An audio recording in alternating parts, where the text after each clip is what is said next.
as humans, we are all connected to this one source.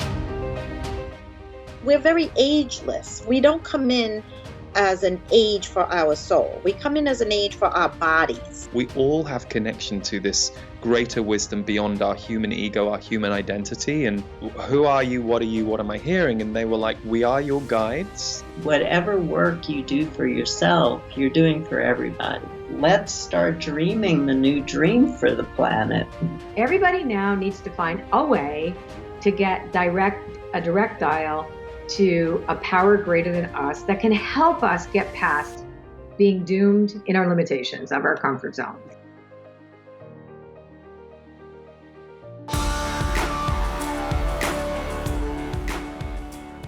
It's fascinating to me that you're able to put your husband in this state, in this hypnagogic state, and you're able to converse, and it sounds like get lessons and get guidance. In fact, I believe that's how you found first his guide and then your guide.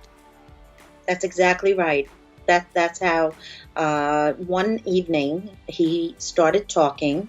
At first it sounds a little bit mumbly, and as I get closer to his ear, I direct him to speak louder and clearer, and he does. He adjusts his body to have his vocal cords just project out better.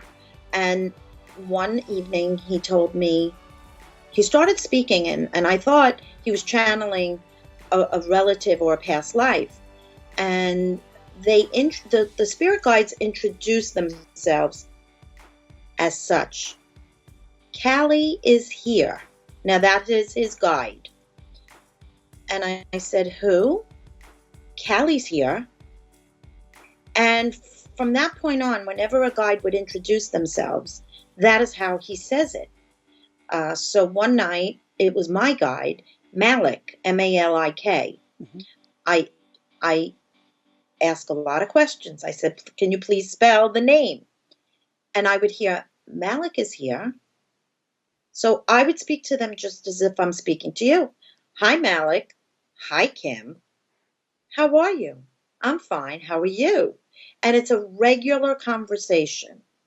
I've had conversations with my husband's spirit guide, Callie, that as if I'm speaking to a girlfriend. Sometimes we would even engage in what I wouldn't call an argument, but I would say that there was a little banter back and forth. Mm-hmm. And I was thinking to myself, if anyone ever heard this, they would just not even believe it. I have several sessions taped on my phone. Mm-hmm. Some of it you could hardly hear because it's very low and mumbled, but I could hear it, and I can probably transcribe it. And a lot of it I did transcribe for the book, The Happy Medium.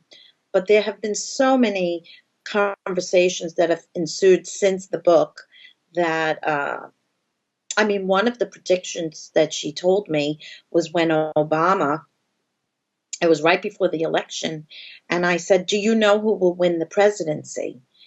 And she said, the man of color. That's how she answered me. Not by name or... So I know this is not the way my husband speaks at all. There are things that were spoken that my husband doesn't even know about my own life. That nothing secretive, but things that I haven't shared with him. But somehow his guide knew about it from watching our lives together. It's fascinating.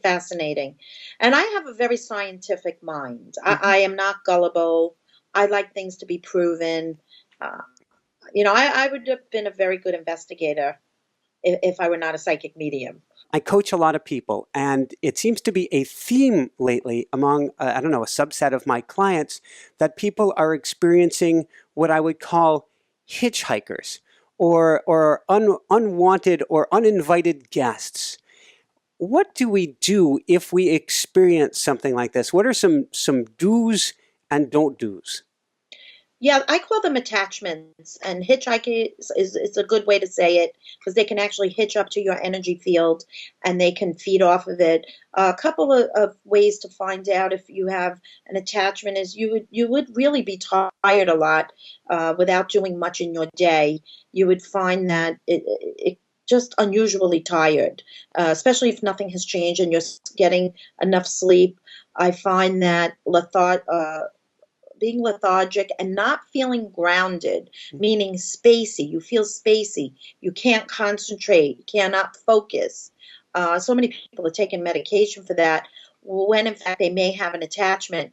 What I do when people truly feel that there's something feeding off of them, a couple of other ways to figure this out or recognize this is your moods change very quickly on a dime.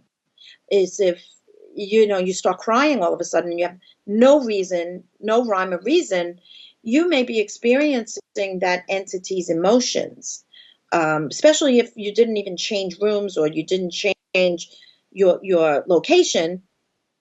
You have these mood swings that are incredible.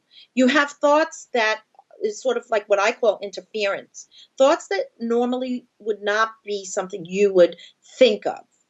So some people tell me too, I understand what you're saying, but I also do spiritual counseling and coaching. And some people say, I have these dark thoughts that I don't know where they're coming from. And it's not something I would ever do or even think of doing. That could be a hint that there's a entity with a lower vibration that was depressed or has dark thoughts. And what I do when you suspect that, what I recommend if you suspect you have an attachment is there's several things that I do. But the first thing is intention is everything. Coming from your own mouth or your own thoughts is the phrase, be gone, you are not of me. Be gone, you are not of me. And I find that helps. And not in a wishy-washy kind of way. You have to really mean it. So, if you're on a subway and someone wants to start rummaging through your backpack or your purse, would you let them? What would you do? What would you say to them? Say, well, would you get away from me? This is mine. Leave me alone. You have no right. How dare you? It's that same mentality. Get out of my space. How dare you? You're not welcome here, and you can't peek into my space. It's private. It's the same idea. So we have to go with a little bit of authority. Who are our guides, or at least my guides? Well, now, I don't know. Let me tell you what happened when I asked guides their names while Anthony was under hypnosis. Please. So they told me, when I came right out and said, who are you and what is your name? Because a guide started speaking without announcing themselves at one particular time. And what this guide said something that stopped me in my tracks. And it was brilliant. And it wasn't my thought. And the answer was, which lifetime do you want? Think about that.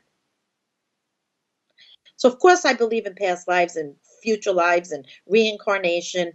The guide said to me, I will give you my name, but which lifetime? Which name from which lifetime do you want? And I that boggled my mind, but it was so clear, concise. And I said, I hear you. I get you. And then he said to me, I can give you a name if it helps you identify in human form.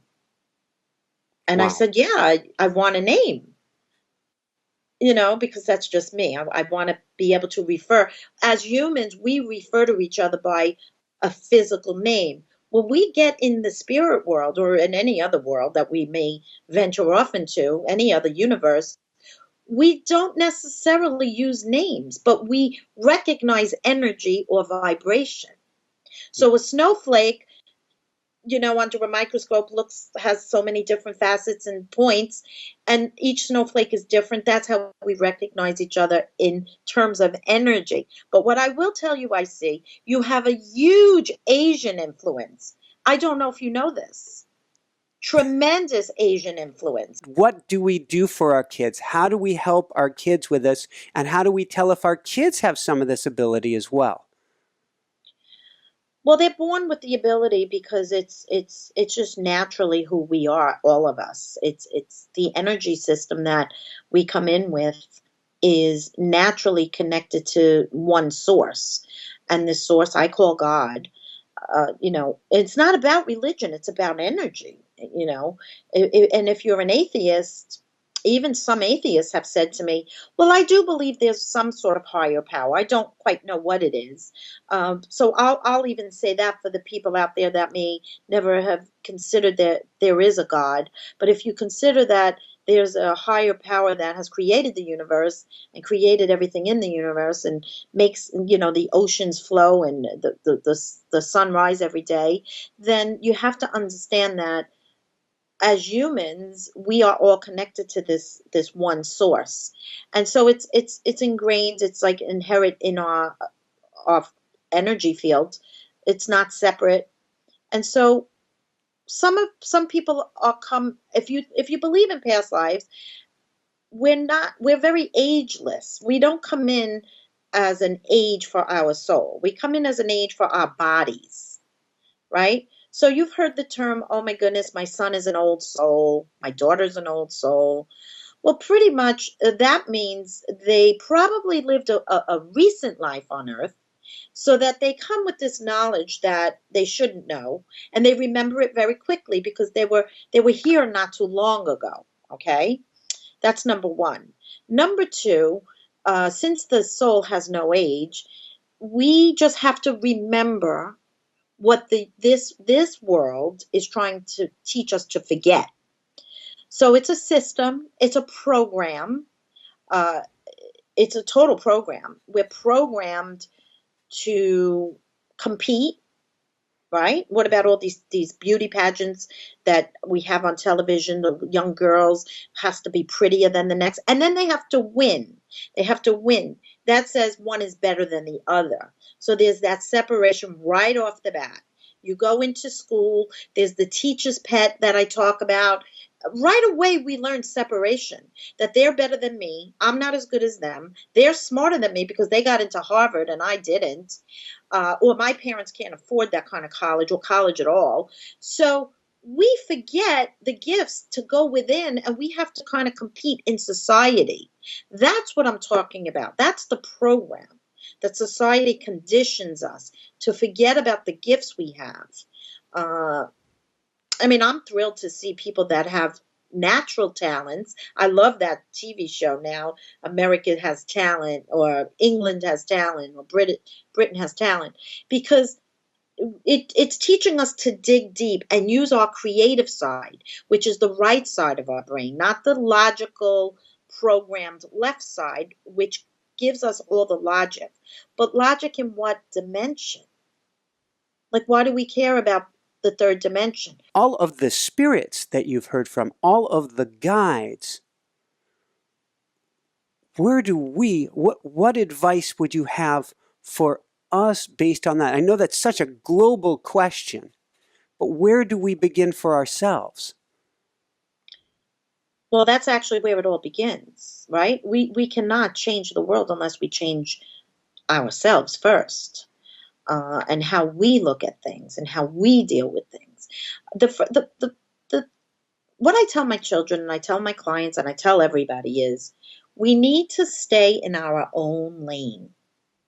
We can't really look to the left and look to the right and worry what everybody else is doing because everybody's going at a different pace. And that creates anxiety when we feel like we need to keep up. We're not good enough. We're not smart enough, like I said earlier. But if we all stay in our own lane at our own pace, remember the tortoise and the hare, we'll be okay for ourselves. And I feel as if we do the best we can, not with the best that we think we can, but really go out on a limb. I don't believe there are lazy people, but I do believe there are lazy souls, if that makes sense. Like, when they say be all that you can be? Yes. Well, according to who, right? Mm-hmm. Like, I am my own worst critic. I know I didn't do enough, if I didn't do enough, and I know I did all that I can. And I always say intention is everything. If you do everything with good intention, Mm-hmm. for the highest good of all concerned, I don't think you can go wrong. So if you hurt someone and they come to you and say, you really hurt me, but it was never your intention to hurt that person, I would say, it was never my intention to hurt you. Perhaps from my own wounds, I hurt you. People hurt others from their own wounds. They don't intentionally mean to hurt others. There, I want to go to just before the subway ride that changed your life. The Yes. importance of such a powerful line, God use me. Mm-hmm. So I was lucky enough to discover all of these workshops called Psychology of Vision in the UK. And I think I was 23 when I went to my first one. I was 23 or 24. So I had already begun channeling at that point, but it was very private. And it wasn't anything I ever thought I would do publicly or for a living, or it didn't even know that could become like a thing. And that started first with dowsing, I believe. It did. The dowsing led into it. But what happened at this workshop with Chuck? So Chuck Spezzano, a psychologist, but a deep intuitive, he and his wife Lency would run these workshops, and they had trainers who would run these workshops too, all around the world. And at one that he did in London, it was a huge event.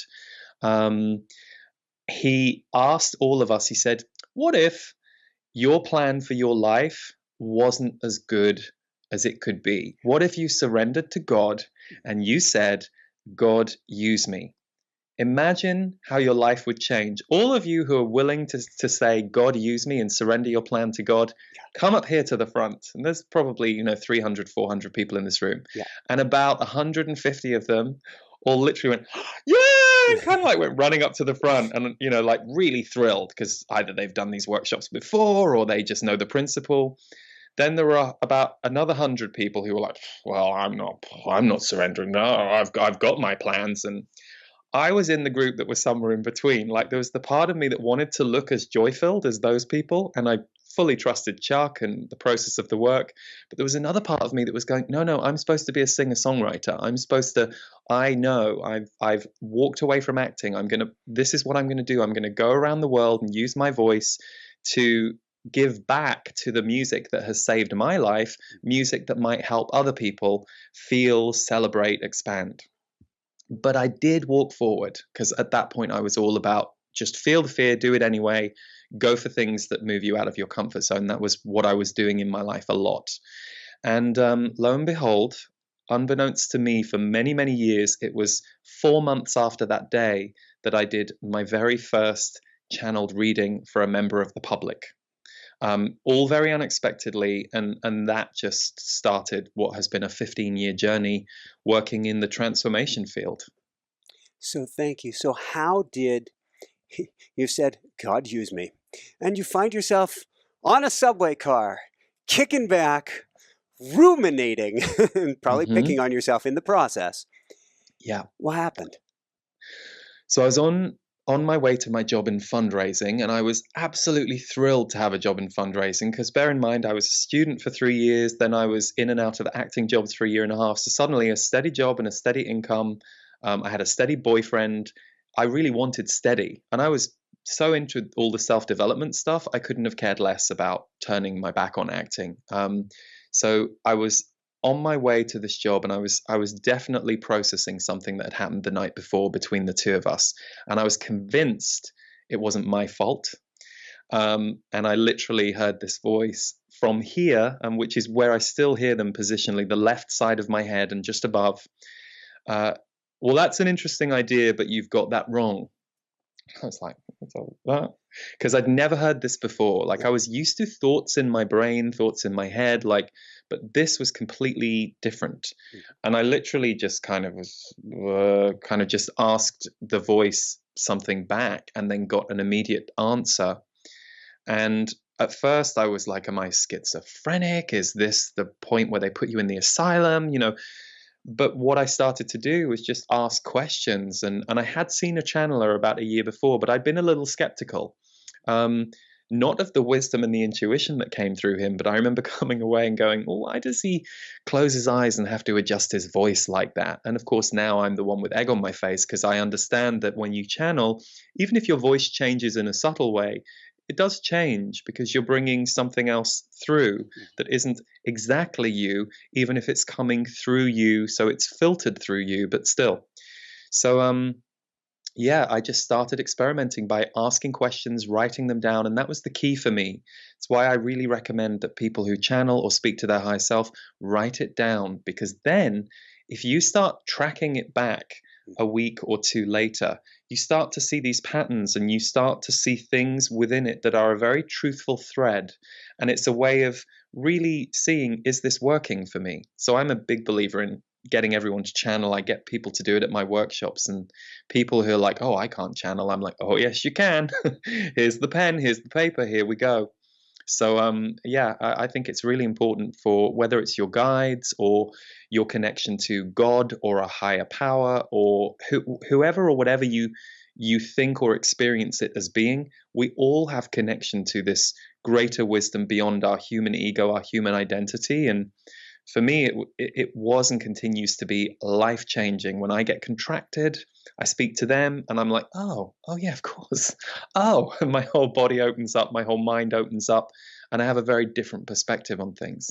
Who are you? What are you? What am I hearing? And they were like, we are your guides, and we have been with you ever since you were a child. You just haven't always been able to hear us. And now you can. And if I tracked it back, all of the things I was doing that were opening me intuitively, dowsing, playing with tarot cards, I didn't know what any of the cards meant, but I loved tarot cards. I loved going for tarot card readings. So I would like throw cards down for friends and give them intuitive readings, not really knowing what I was doing, but it was kind of permission for my intuition to open. So I now understand there was this perfect storm that landed that day, that they were just there. And they said, we're your guides. And I was like, do you have a name? And they said, well, we don't really have names, but we know humans need names. So you can call me Zachary. I'm the lead spokesperson for the guides. And Zachary was, and to some degree still is, who I hear the most, but it's very, I really hear the collective. And they said we're a collective of 88 entities who then extend further into source. Now, the way I understand that is we all extend into source. So we're all, 88 degrees of separation from another human being, another energy being. So it makes sense to me that they refer to themselves as a consciousness library. They say some of us have incarnated on the planet before, some of us haven't. So they have a wide basis of information. But what I always say is you must use channeling as part of a balanced diet. Guides are wonderful and they give us a higher perspective, but we're also on the ground going through it every day and knowing what our capacity is, knowing when we might need to soothe and calm down. So I'm a big advocate of whenever I meet people who are like, well, the guide said I should do this, but I don't know how I'm going to do it because I haven't got any money. And I'm like, well, then don't do it. I'm like, let's hold that as a highest possibility for you and let's see what that moves in you. And if it's meant to be, you will be able to move into it without stress. Are we all light workers, or at least if we're drawn to listen to this, are we a light worker? Yes. And my philosophy about light workers is, I had to go and have some blood taken for the doctor several months ago, and I can have reactions in medical things. It just depends on the day. But it's everything from like leaving my body through to, so I have to concentrate sometimes and breathe. And I had one of those episodes, and the lady who took my blood, she was just heavenly. And so to me, the light worker is the person you don't know, but in a moment you need them, will just help you, or be nurturing or kind or loving. They will bring some love, some light, some help your way. They may not think of themselves as light workers. They may not identify with that word. They may not follow spirituality, but it's just in their being to be giving and kind when and where they can. Those who think of themselves as light workers, they are here to help raise the vibration of the planet, and they actively do that work. They put things into the world that help lift a community, help lift a certain group, or are designed to elevate the way that a certain group thinks, feels, or experiences life. So it might be that they set up a children's group in their area for troubled teens, or they're in an area where they can see that the teens don't have anything to do, so they open up a center to help with that. But the one thing that I think can sometimes get tricky for people in their mind around the light workers, there's two distortions that I see happen a lot. This doesn't happen as much, but occasionally you meet the inflated light worker, where they're like, well, I'm a light worker, and and they go into some kind of odd superiority, which of course is always underpinned by inferiority, but that's kind of missing the point. But then equally, people who go, well, I think I'm a light worker, but I've still got these flaws and I've still got these things I'm working on. And I'm always like, yeah, so have I. I'm human. And if you are human and incarnate in the body, there will be challenges, there will be growth opportunities, and it's a journey of growth. But that doesn't mean that you're not capable of perhaps 70% of the time focusing on being a light worker, and 30% of the time you're experiencing the light and the shadow of the earth through your own life and with the people around you. So I think some people get confused because they think that they have to be some kind of saint to be a light worker, and I think that's a very difficult frequency to maintain 100% of the time on a planet like this that has so many variations between love and suffering.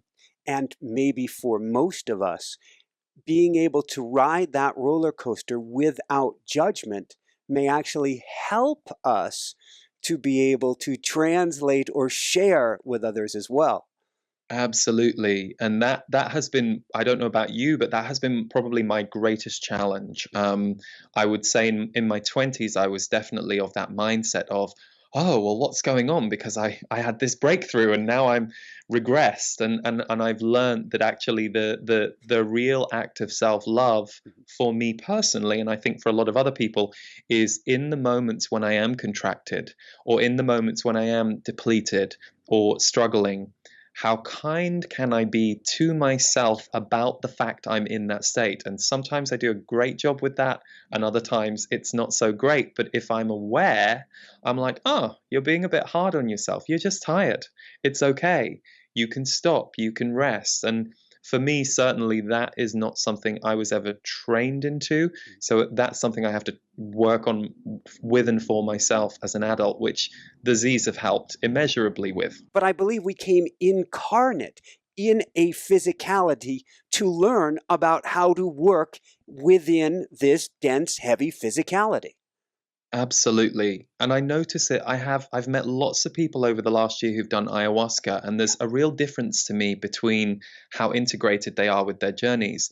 There are some people who they'll talk to you about ayahuasca and they'll do this. They go, oh my God, it's amazing. And they start to float. They go back into the float state. And then there are other people who will go, oh yeah, it's fantastic. It really helped me sort out my addiction. I've done 7 journeys now, and I'm not judging the first people, but there's a difference with the first people. And I only use ayahuasca as an example. You can use the example of people who channel, who are having breakthroughs at workshops, who are in love. It's like, oh, I'm so in love with this person I met 3 months ago, and I'm slightly floating. And of course, if I'm still with them in a year, it's all going to integrate. So there's no judgment on the states, but there is a difference. They're different stages of the journey and of integration. And when I spoke to you earlier about the music, I was actually referencing shamans guiding me with the music through ayahuasca journeys that I've been on. And when I talk to people about ayahuasca, I said, yes, it's profound when you're ready, but I would say that it is about as recreational as driving a car or truck over your foot and parking it there. That's great. That's great. I've never done ayahuasca, but I had many very psychedelic experiences with marijuana back in the day. And for me, marijuana was kind of like this door opening thing until it wasn't. And it kicked me out. And it was like, no, no more. That's you had all the good experiences we're going to show you with this. So yeah, I can that's kind of made me hesitant about ayahuasca, because I feel like I had some major shamanic experiences with marijuana. So what are the guides telling you about the shift in consciousness going on? That seems to be what we're talking about today, is everything shifting. Yeah, so it's interesting. I just did an annual message for 2019, which is available for free on YouTube. It's about an hour long, and my YouTube channel is Lee Harris Energy, and I think the video is 2019 Year of Beginnings. And what they said that struck me very strongly was they said that you've just completed a 7-year cycle from 2012. And they said 2012 to 2019 was one thing, and now 2019 to 2026 begins a whole new cycle. And they said, hold on to your hats, because many of you thought that certain things were going to change after 2012, and you felt disappointed that they didn't. They said this next 7 years is going to be crucial. It's crucial in terms of we will see changes in the real world, not just in our life, that will really set up our coming decades. And, you know, they talked about things being intense and challenging in many ways. So therefore, there's no time to, shall we say, only hide. You know, you've got to find what serves and suits you. But they also said that there's a lot of fear-mongering about how things are going on the planet, and that fear technology is designed to trap you into seeing a very bleak reality for the planet for, you know, people who might want to manifest that, which is a very small number, but a powerful number. So it was interesting. And so what I feel about the next 7 years is, because more people are waking up, we're going to see more solutions and actions, but I feel also we're going to see different kinds of revolution. Shamanism is a practice that dates back over 100,000 years. It's a universal spiritual practice. And so we have this amazing opportunity to listen to all this wisdom that's been passed down for tens of thousands of years. And we've been warned about the times that we're living in now. We've already been given the tools by the ancestors, and we just haven't been listening. So in the practice of shamanism, every culture practices it, but they all have their different unique ceremonies and their different unique practices. But they have understandings that all kind of connect. Yes. So the practices are different, but the understandings are the same. And from a shamanic point of view, the very first thing I ever learned in shamanism is that epidemics come from negative thought forms. And in shamanism, there are 4 different causes of illness. Yeah. And one of them is what's called a spiritual intrusion. Mm-hmm. And what happens is we're human beings, and we're here to express ourselves and learn how to be spirit and form, but also to learn about our own humanness. You know, that's part of evolution and growth on Earth. And so it's important that we express our fear, express our anger, express our outrage. But from a shamanic point of view, if you don't do something with that energy, it ends up just shooting out like psychic darts everywhere to your loved ones, to the environment, back to you again. So, you know, it's behavior we really want to change. How can we make life ceremony during this time? Yeah, so the very first thing I teach people is you really have to start noticing when you're getting triggered, because this psychic dart of going into the collective, this is bigger than our minds, our ego, our personality can embrace. This is a vast subject because shamans are gardeners of energy. And so they only work with energy. That's what we work with in shamanism. And so what you feed grows. When we are a gardener, we know that what we feed grows. Right now, we're feeding fear, anger, hate, frustration. It's growing. It's growing into our collective. So this is the first thing that we have to change. First practice that we have to start doing. And so we go in, I am angry. I am angry. And I go, I have the right to express my anger, but I ask that the energy behind my anger be transformed and transmuted. I'm using the words as the same. Transformed or transmuted into love and light that feeds every living being in the collective with love and light. So you're not compromising yourself, but you realize you got triggered. So you don't want to shoot the gun. You realize you're triggered, you expressed yourself, and now you step back.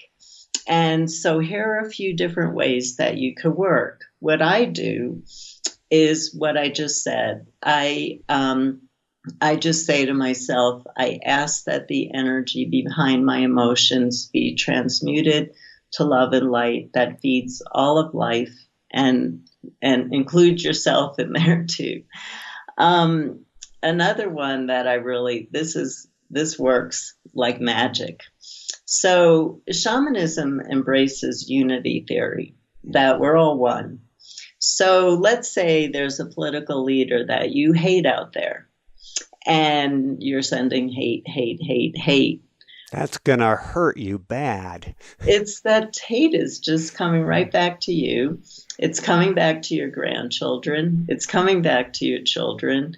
It's coming back to the tree that you love. It's coming back to everything. It's going into the water you drink. So what I do, it works like magic. I love elephants. I mean, I really love elephants beyond what is probably healthy because I get too involved in what's happening to the elephants right now, and it's not good for my health. So anybody I don't like or, I'm angry at, I impose the face of an elephant on their face. I can't send hate to an elephant. Yeah. I can't. It doesn't live in me. I started with kittens because I love kittens. How do you send a psychic dart that you know is going to destroy your health to a baby kitten? How do you do it? So you impose the image on a person's face, and that works really well. Another one is carry a little bottle of essence fragrances with you. And when you notice that you're being triggered, smell your favorite essence and let that energy dissipate so that you can ask for the energy to be transformed into love and light. Take a sip out of a glass of water or eat some food. Do you want that energy in your food or water? That will stop you from being triggered.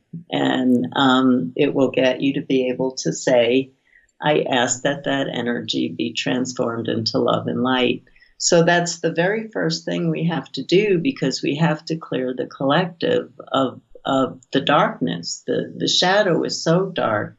We must do the shamanic work of going through the dark night of the soul and stepping into the light of the shaman, because that's the process. Thank you so much. And I'm picturing all of these Ganeshas running around now, and it's really, really fun. So what would you say is the second shamanic step in this process to take us from the darkness, as you say, to transmute to the light? Yeah, so we need to work with transmuting. We need to love ourselves, and in our culture, people don't love themselves. And so what I do is I have people. You can do this on your own. Put on some really nice music without words, and ask to meet your creator, creative forces of the universe, whoever you believe in, God, the goddesses, whoever you believe in, and ask to be shown how much love went into your creation. How much love went into your creation. And when people get that, then if you say, I don't feel worthy and I don't feel lovable, which is a huge problem in our culture, you've just insulted your creator in all of life. And when people get that, they have to step back. And so learning how to love oneself is really important. And then we need to do ceremony. We need to do ceremonies. So here's some ceremonies that I really love. Number one, releasing ceremonies. We want to release some of the trauma that's so stuck in us. We're dragging it along with us. We've hardened our shells so that we're losing a sense of compassion.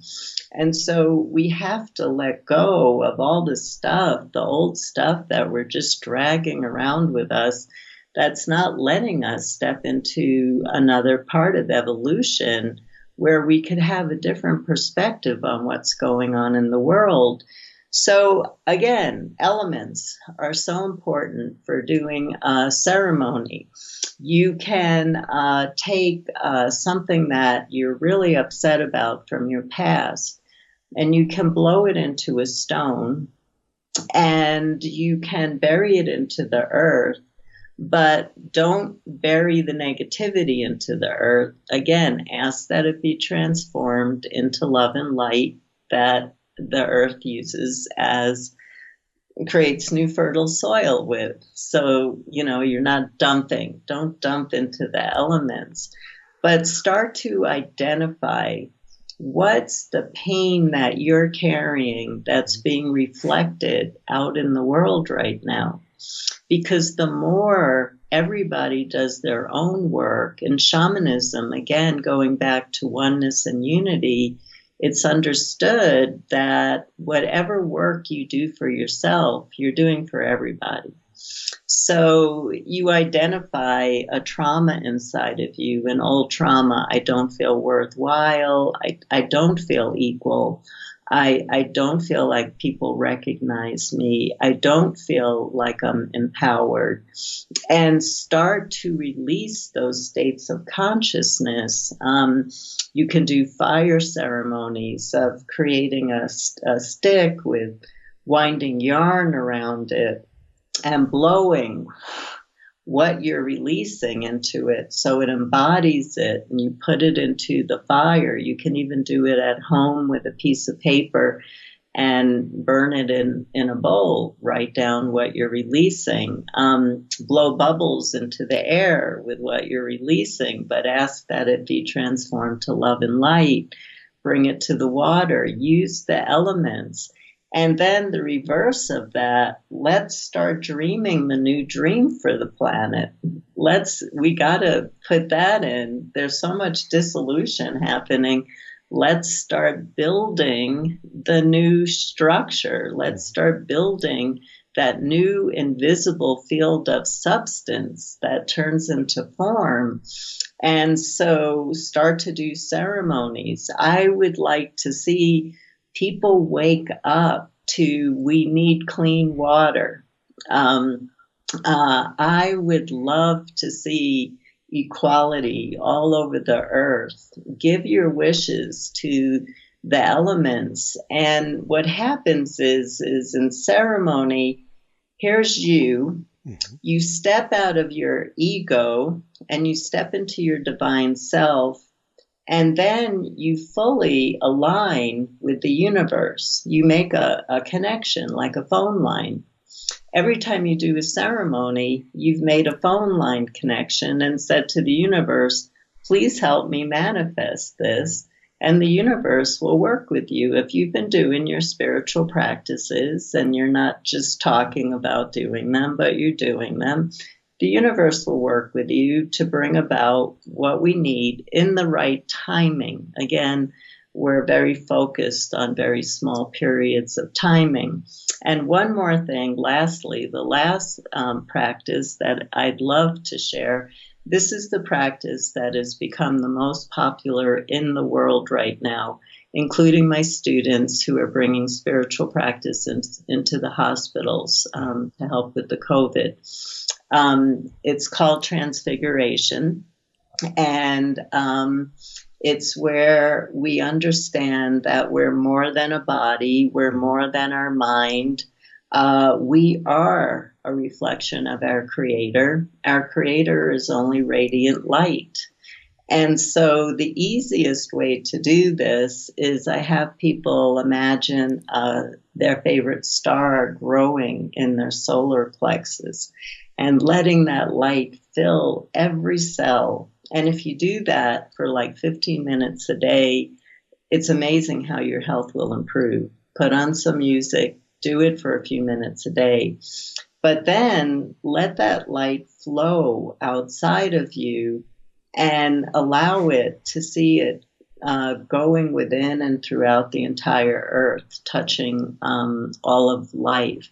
If you look at consciousness as being immanent and the underlying fundamental of existence, consciousness with a capital C, not our little P measly consciousness, like not our like Colette I am, but this awake and aware, alive universe, right? That there's an awakeness to this.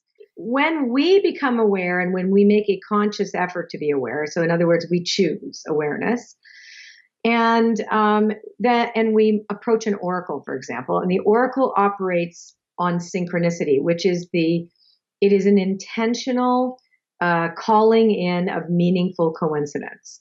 And we don't know how it works. We just call it that. Carl Jung called it that. Are you going to be okay, baby? Now, no more barking.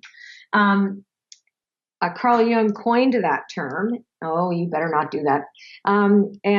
Sorry about this. This is like one of those, I'm having my own Mercury retrograde day. That's all it is. Okay. Okay. So back to the you realize this just makes it more entertaining. It's more fun this way. So, because I just hope it is, because it'll never be dry with me. Okay. So you have the nature of reality, which is connection, right? So let's just go there. Connectivity, a connected universe. We're entangled. We're connected, everything. When we are unaware of our choices, we're typically operating on the past, and we're repeating things because we are memory-based creatures. All the information that we know about reality is stored in our subconscious, and then we tend to react or act on those things that we have expectations about. Then we have, right? So we have a conditional, we look at bias condition, negative bias. We'll go to the worst place first to protect ourselves. But also we're going to go to our conditioning first too. So very little room there to create something new for yourself, right? You're kind of like doomed to the limitations, even though they're okay, of your comfort zone. Even if it's uncomfortable, it's still your comfort zone, right? So birthing reality into existence, connecting to the matrix of creation, if you will, because it is a matrix. It's this big holographic matrix. It's really hard for our little brains to kind of connect to that.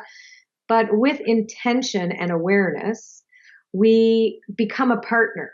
Like I call it the partner with the conscious universe. So we co-create our reality. We don't create it ourselves. And we call it into being. And both Alberto and I like to speak or to write very poetically. So that's really a poetic way of saying we have a hand in the reality that we influence by the way we focus our thoughts and intentions and how willing we are to let go our conditioning and heal the past. Thank you. And on that note, I had to pick up on one thing. We will get to the cards eventually. This is just too good.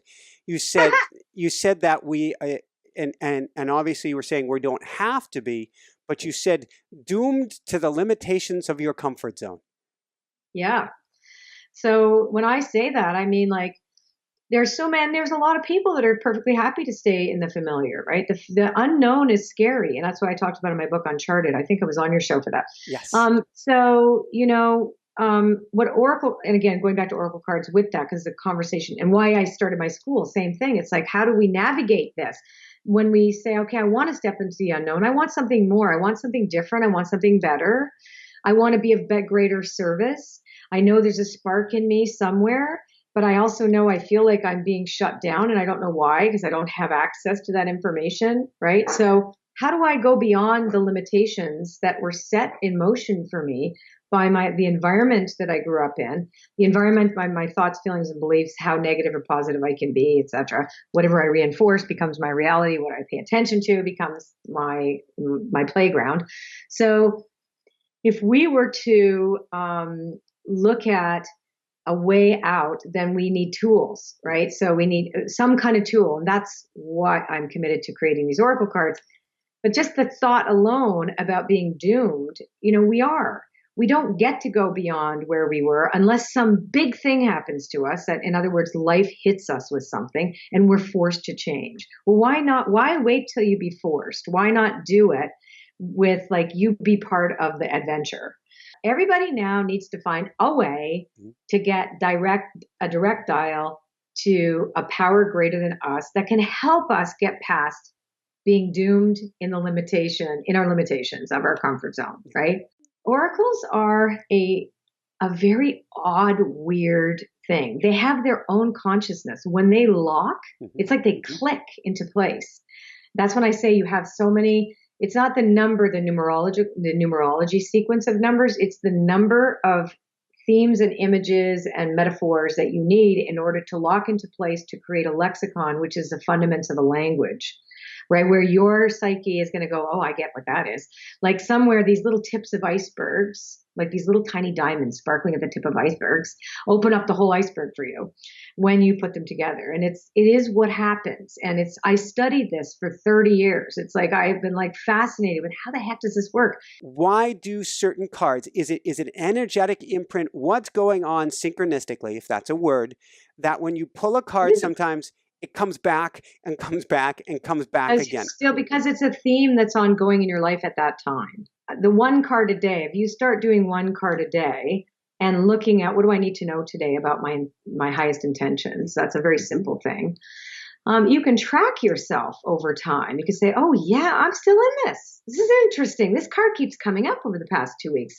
So if, for example, you need to be reminded that you need to go beyond your limitations, you'll get the same card, right? You will get that. And that is synchronicity, the meaningful coincidence of seeing this thing repeating in front of you. Intuition is like going to the gym. This is like weights, lifting weights. All the cards, so, yeah, just pulling cards every day is like lifting weights. It's like going to the gym. Intuition is not a diet. You can't. It has atrophied mostly in our culture because materialism and scientific materialism has been the focus, and the separation between religion and science, all that balderdash. That now, all of that's been separated has caused all of us to have many, many years of repetitive ideas about how the universe works, and it is. So intuition has been either laughed at or scoffed at, or it's not really there. Ghost in a machine, yada, yada, yada. What is it really? This sixth sense? Well, I think it's our primary sense, because we are first invisible. We are first invisible consciousness, souls before bodies. Bodies are taken on. We are immortal. And so we really are. And shamanism reminds us of that. It's just that the body is not immortal, but the spirit or the essence of the person, right? Okay. So working with the Oracle cards, and if you use it as a method of exercising your intuition, you automatically get more access to it everywhere of the rest of the day. It doesn't just with one card. It's not the card that does it. It's the action of your admission that the invisible is the fundamental universe. It is not the visible. The visible is only 4%. 96% of the universe is invisible. Hello. And that's the intuition can navigate the invisible. Every single one of us has that. I just happen to have a little extra. Who cares? Because I can't do tons of other things, right? But it's just like some of us are born a little strange, right? And we have like kind of an odd access to it. But you don't need to be. I always tell everybody, you don't need to be psychic to work with oracle cards ever. You already are. What this does is help open up the channel. You have an inherent, you're made of the universe, of the conscious universe. It's inside you. All you're doing is opening up to what's already in there. They do many things. They reflect where you are. They trick you into learning something to get to the next thing. Because it's, in other words, like you might say, I want to experience X, but you can't experience X until you have experienced Y. You don't want to experience Y but you don't have the wisdom to have X the way you want it if you don't have Y. So the cards will go, you need Y. You got to go to Y. And you're like, why do I want to do? I don't want to do that. No, that looks awful. So you get hurt, perhaps, maybe. Maybe that's it. Maybe you suffer in Y. But the wisdom that you gain from that enables you to have X. So they have wisdom way beyond you and I. We just want to feel good and feel safe, be certain, and like land in the bucket of our intention. What I believe is that we are either incoherent, in other words, we're out of alignment, or we're in alignment. We can be wounded, and we can believe things about ourselves that are not true. Because ultimately, we are well-being, we are love, we are all heart. But the false ideas that we need to be fixed, I think is a big underlying issue why people blame themselves a lot in the self-help movement for like, oh, I manifested this, oh, this isn't working, there's something wrong with me, which I would really like to see eradicated. Instead, we should look at, oh, that's interesting. Let's be curious about our path instead of this was bad. Like, oh, what could I learn from that? That's interesting. And that's a way for us to set ourselves free. But we are all accountable. We are accountable. Rather than say, this is bad, I need to fix it, or this is bad and we need to get it good. I believe that we need to love all the parts of it, and not to love like, oh, I love violence. No, it's like love ourselves in our fear, and love the part of us that feels inadequate, that we're not good enough activists or any of those things, and really just do what we can and do the best we can every day to stay in alignment with a higher consciousness. And that affects our choices, our behavior, and what we spend our time on. That's our currency is our energy and our time. Woo-hoo! What are we spending? We can ask for the whole group, because for people who are listening today, this is a general thing for you to be thinking about. So it's kind of like homework.